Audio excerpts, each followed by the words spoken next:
大家好啊，今天看一看一则跟狗狗币也是有关的新闻，也是跟柴犬币有关的新闻啊。之前我们提到这个狗狗币的百万富翁，美国版本的狗狗币百万富翁 Global Content Soto 啊，他现在又发表新的论言了啊。他认为柴犬币呢，现在非常爆火的柴犬币呢，价格将大幅下跌啊，而且无法与狗狗币竞争。那么谁是 Global Content Soto 呢？看我这个频道的或者是有关注美国的币圈的一些狗狗币人物的话，应该对他的名字不陌生啊。他是一个巴西裔的美国人，在今年上半年的时候呢，他在狗狗币约4分的时候4分5分的时候这个价位投资了有18万美金的狗狗币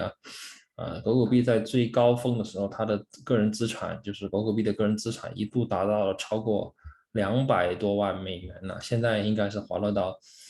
接近100万美元了吧，因为它并没有抛出他现在他这篇文章他的观点就是说，现在的热点 Shiba 呢会价格是会下滑，而且无法与狗狗币竞争。那么看看他说了些什么。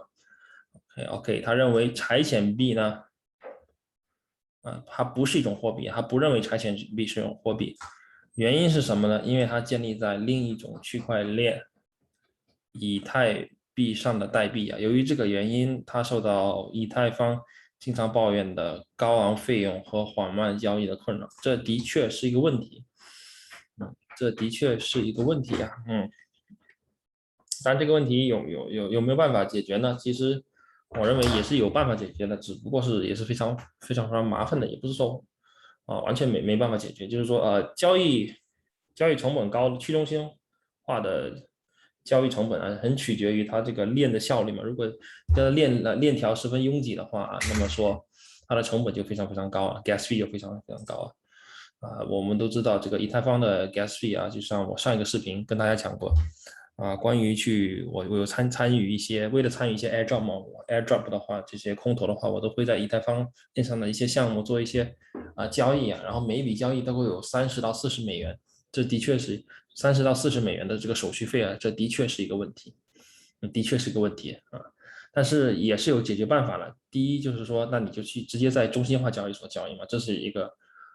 笨方法这就是一个解决方法。因为怎么说，你币安的话，你在币安内转账的话，这个是不需要什么成本的嘛第二个解决方法就是说，像 Axie Infinity它曾有自己搞了一个Ronin 的链，Ronin 链和 Ronin 的钱包这么他就自己搞一条分支链，这也是一种解决问题的方法。虽然说你在以太坊上的链上你要转 SLP，那个成本很高。那么说，但你在这个 Ronin 钱包里面转 SLP 的话，那个成本就很低了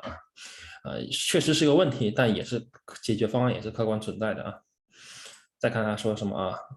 孔特索还强调，以太坊创始人 Vitalik 获得柴犬币供应量50%的时候，自己销毁了90%，捐出了10%，之后就没有再谈过这个币也就是说，孔特索的观点是什么呢？Vitalik 本身更看好狗狗币，不是相对来说不是看好柴犬币以这个名人的标准为一种依据那么我们说这个东西可不可以成立呢？我觉得我觉得名人的看法呢，可以作为一种参考吧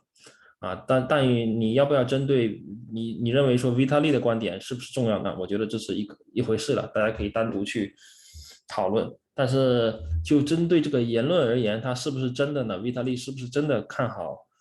狗狗币呢？那绝对是真的。那绝对是真的，因为 Vitalik 本身他自己是狗狗币的，狗狗币 Foundation 的一个会员嘛，不是一个会员，他是一个顾问他是一个资深顾问的一个身份嘛，就是说怎么样为狗狗币展开这个智能合约这种发展嘛。Vitalik 他本身是一个资深的顾问他并没有在柴犬币的社区担任相应的职务嘛，所以我们可以说 Vitalik 的话本身也是比较看好狗狗币的，而且并没有对柴犬币有任何发表什么正面的言论嘛。但也不记得他有批评过柴犬币的。那确实是我们可以看 Vitalik 的他的活动我们 V 神的活动，他的活动发言那他也是更关心狗狗币的发展呢。再看下一段孔特索托还说他认为狗狗币的简单是一种优势，因为他是在试图没有更高级功能情况下作为一种数字货币。比特币如此有价值和受欢迎，至于它现在被认为是一种价值储存手段，就像黄金，所以没有人愿意在日常采用它。狗狗币的价格要低得多，他认为狗狗币适合为数字美元，也就是说，比特币是黄金，狗狗币是美元。这个论点我觉得是成立的，因为狗狗币确实是一开始都用来打赏，现在还有用来打赏，还有交易啊。虽然说数字货币交易量日常的用来买东西的交易量并不是很大，还是以投机这种金融属性为主但是在这些不是很大的这些日常这个商业交易量之中狗狗币的交易量是非常非常大的至少狗狗币比其他的币种更有这个数字美元的属性因为它简单嘛，简单的话它就不需要搞什么很多那种复杂的名堂了。就好像有人说现金有没有用？现金除了买东西什么都用不了现金跟你的电话你的电话肯定是你能看视频你的手机可以看视频比较有用你的屋子可以拿来住食品可以拿来吃那你的现金好像什么都就没有什么用。那么这样的说法肯定是不对的嘛。那么因为有些人一直说这种好像狗狗币比特币这种没有实际功能的币是没有用的，恰恰相反嘛，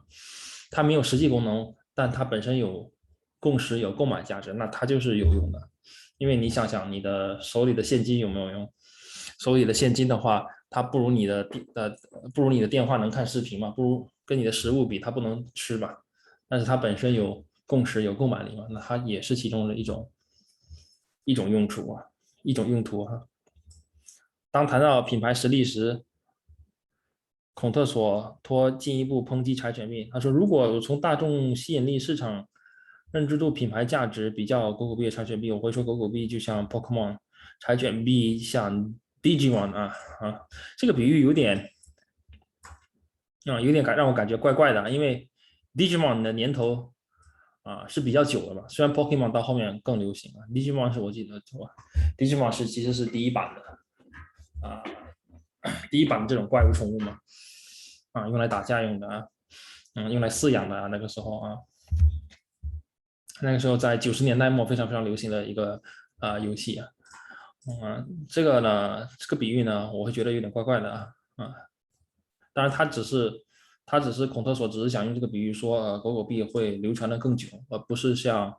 柴犬币这样昙花一现。在他眼里，柴犬币更像是昙花一现。OK，谈到未来价格走势，孔特索指出，柴犬币正在上涨，价格非常高，这是不可持续的，并认为柴犬币价格将在未来几周大幅下跌其实我认为说狗狗币的成功与否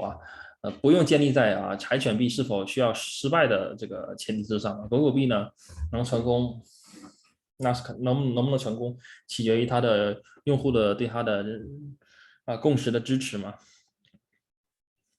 而且也取决于它未来的发展嘛那像柴犬币呢也是一样的柴犬币也是一样的嘛，那是要看它自身的发展情况和价值这个本身我觉得并不是一个零和游戏并不是说